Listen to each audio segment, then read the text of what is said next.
हिंदू पौराणिक कथाओं के अनुसार ऐसा माना जाता है कि इन अप्सराओं का कार्य स्वर्ग लोक में रहने वाली आत्माओं एवं देवों का मनोरंजन करना था।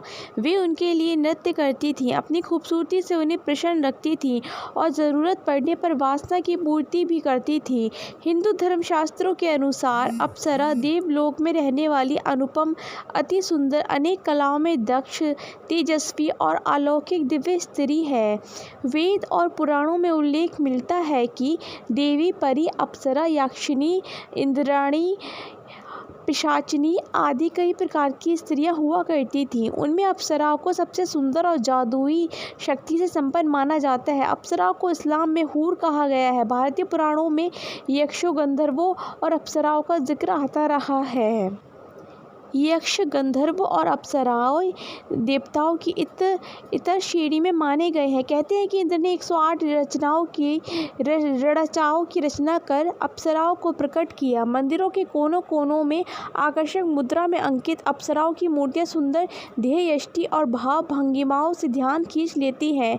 वेद और पुराणों की गाथाओं में उर्वशी, मेनका, रंभा, तिलोत्तमा, कुंडा आदि नाम की अप्सराओं का जिक्र होता रहा है। सभी अप्सराओं की विचित्र कहानियां हैं। माना जाता है कि ये अप्सराएं गंधर्व लोक में रहती थीं। ये देवलोक में नृत्य और संगीत के माध्यम से देवताओं का मनोरंजन करती थीं। पुराणों के अनुसार देवताओं के राजा इंद्र ने सिंहासन की रक्षा के लिए अनेक बार संत तपस्वियों के कठोर तप को भंग करने के लिए अप्सराओं का इस्तेमाल किया है। वेद पुराण में कई स्थानों में इन अप्सराओं के नाम आए हैं, जहां इन्होंने घोर तपस्या में लीन ऋषियों के तप को भंग किया। अपनी व्युत्पत्ति अप्सु अप्सरा के अनुसार ही अप्सरा जल में रहने वाली मानी जाती है।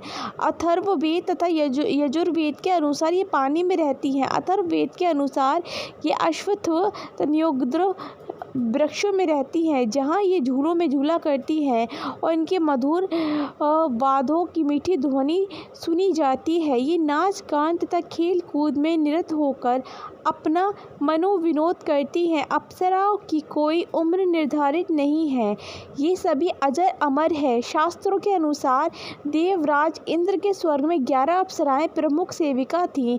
ये 11 अप्सराएं हैं जिनका नाम है कृतस्थली, पुंजी, कस्तला, मेनका, रंभा, प्रमोलोचा, अनुलोचा, घृताची, उर्वचा, उर्वशी, पूर्वचित्ती और तिलोत्तमा। इन सभी अप्सराओं की प्रधान अप्सरा रंभा थी। अलग अलग मान्यताओं में अप्सराओं की संख्या 108 से लेकर 1008 तक बताई गई है। रंभा एक समुद्र मंथन के दौरान प्रकट हुई थी और दूसरी कश्यप और प्रधा की पुत्री थी। क्या दोनों एक ही थी? यह शोध का विषय हो सकता है। इंद्र देवताओं से रंभा को अपनी राजसभा के लिए प्राप्त कर लिया था। रंभा अपने रूप और सौंदर्य के लिए तीनों लोकों में प्रसिद्ध थी। महाभारत में इसे तुरुम्ब नाम के गंधर्व की पत्नी बताया गया है। स्वर्ग में अर्जुन के स्वागत के लिए रंभा ने नृत्य किया था।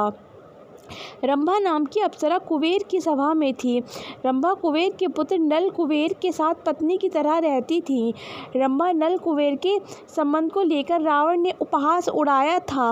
रावण द्वारा इस प्रकार व्यंग और उपहास करने के कारण नल कुबेर ने रावण को शाप दिया था कि जब भी तू तुझे न चाहने वाली स्त्री से संभोग करेगा, तब तुझे अपने प्राणों से हाथ धोना पड़ेगा। माना जाता है कि इसी शाप के भय से रावण ने सीता हरण के बाद सीता को छुआ तक नहीं था। अन्य जगहों पर उल्लेख मिलता है कि रावण ने रंभा के साथ बलात्कार करने का प्रयास किया था, जिसके चलते रंभा ने उसे शाप दिया था। उर्वशी श्रीमद् भागवत के अनुसार यह उर्वशी स्वर्ग हिमालय के उत्तर का भाग की सर्व सुंदर अप्सरा थी। एक बार इंद्र की सभा में उर्वशी के नृत्य के समय राजा पुरुरवा चंद्रवंशियों के मूल पिता हैं, उसके प्रति आकर्षित हो गए थे, जिसके चलते उसकी ताल बिगड़ गई थी। इस अपराध के कारण इंद्र ने रुष्ट होकर दोनों को मृत्युलोक में रहने का शाप दे दिया था। मृत्युलोक में पुरुरवा और उर्वशी के कुछ शर्तों के साथ पति पत्नी बनकर रहने लगे। इनके 9 पुत्र आयु, अमा, वसु, विषय, वयु, सत्ययु, दृढ़यु, शतायु आदि आदि उत्पन्न हुए। उर्वशी को इंद्र बहुत चाहते थे। माना जाता है कि नारायण की जंघा से उर्वशी की उत्पत्ति हुई है, लेकिन पद्म पुराण के अनुसार कामदेव के उरु से इसका जन्म हुआ था। उर्वशी तो अजर अमर है। यही उर्वशी एक बार इंद्र की सभा में अर्जुन को देखकर आकर्षित हो गई थी और इसने इंद्र को प्रणय निवेदन किया था, लेकिन अर्जुन ने कहा, हे देवी, हमारे पूर्वज ने आपसे विवाह करके हमारे वंश का गौरव बढ़ाया था, अतः पुरु वंश की जननी होने के नाते आप हमारी माता के तुल्य हैं। अर्जुन की ऐसी बातें सुनकर उर्वशी ने कहा, तुमने नपुंसकों जैसे वचन कहे हैं, अतः मैं तुम्हें शाप देती हूँ कि तुम 1 वर्ष तक पुंसत्वहीन रहोगे। इस तरह उर्वशी के संबंध में सैकड़ों कथाएं पुराणों में मिलती हैं। अप्सरा मेनका स्वर्ग की सबसे सुंदर अप्सरा थी। महान तपस्वी ऋषि विश्वामित्र ने नए स्वर्ग के निर्माण के लिए जब तपस्या शुरू की थी, तो उनका तप से देवराज इंद्र ने घबराकर उनकी तपस्या भंग करने के लिए मेनका को भेजा। मेनका ने अपने रूप और सौंदर्य से तपस्या में लीन विश्वामित्र का तप भंग कर दिया। विश्वामित्र सब कुछ छोड़कर मेनका के ही प्रेम में डूब गए। मेनका से विश्वामित्र ने विवाह कर लिया और मेनका से विश्वामित्र का एक सुंदर कन्या प्राप्त हुई, जिसका नाम शकुंतला रखा गया। जब शकुंतला छोटी ही थी, तभी एक दिन मेनका उसे और विश्वामित्र को छोड़कर फिर से स्वर्ग चली गई। मेनका के छोड़कर जाने के बाद शकुंतला का लालन पालन और शिक्षा दीक्षा ऋषि कर्व ने की, इसलिए वे उसके धर्म पिता थे।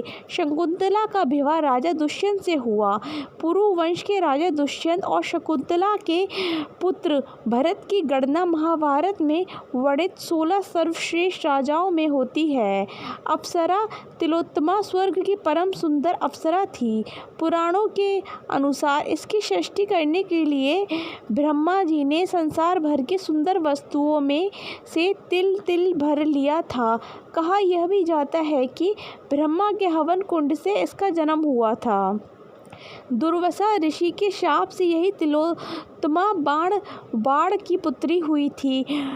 माघ मास में यह सौरगढ़ के साथ सूर्य के रथ पे रहती है। दूसरी मान्यता अनुसार तिलोत्तमा अश्विनी मास वायु पुराण के अनुसार माघ में अन्य 7 सौरगढ़ के साथ सूर्य के रथ की मालकिन है। अष्टवक्र ने इसे शाप दिया था।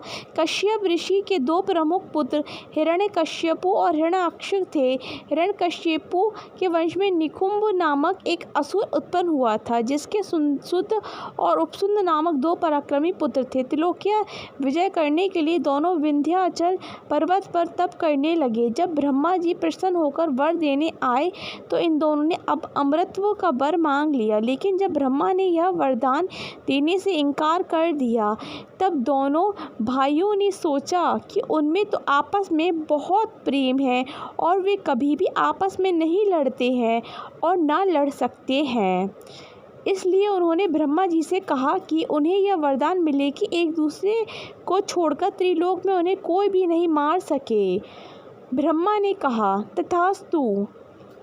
ब्रह्मा से वरदान पाकर सुंदर उपसुंद ने त्रिलोक्य में अत्याचारों करने शुरू कर दिए, जिसके चलते सभी और हाहाकार मच गया। अतः इन दोनों भाइयों को आपस में लड़वाने के लिए ही ब्रह्मा ने तिलोत्तमा नाम की अप्सरा की सृष्टि की। सुंदर उपसुंदों के निवास स्थान विंध्य पर्वत पर तिलोत्तमा भेज दी गई। तिलोत्तमा को देखते दोनों भाई उसे पाने के लिए आपस में लड़ने लगे और एक दूसरे को हाथों मारे गए। इस तरह 108 अप्सराओं की अलग अलग कहानियां हैं। यदि आपको यह वीडियो पसंद आया हो तो वीडियो को लाइक करें, शेयर करें और अभी ऐसी वीडियो देखने के लिए हमारे चैनल को सब्सक्राइब करना ना भूलें। धन्यवाद।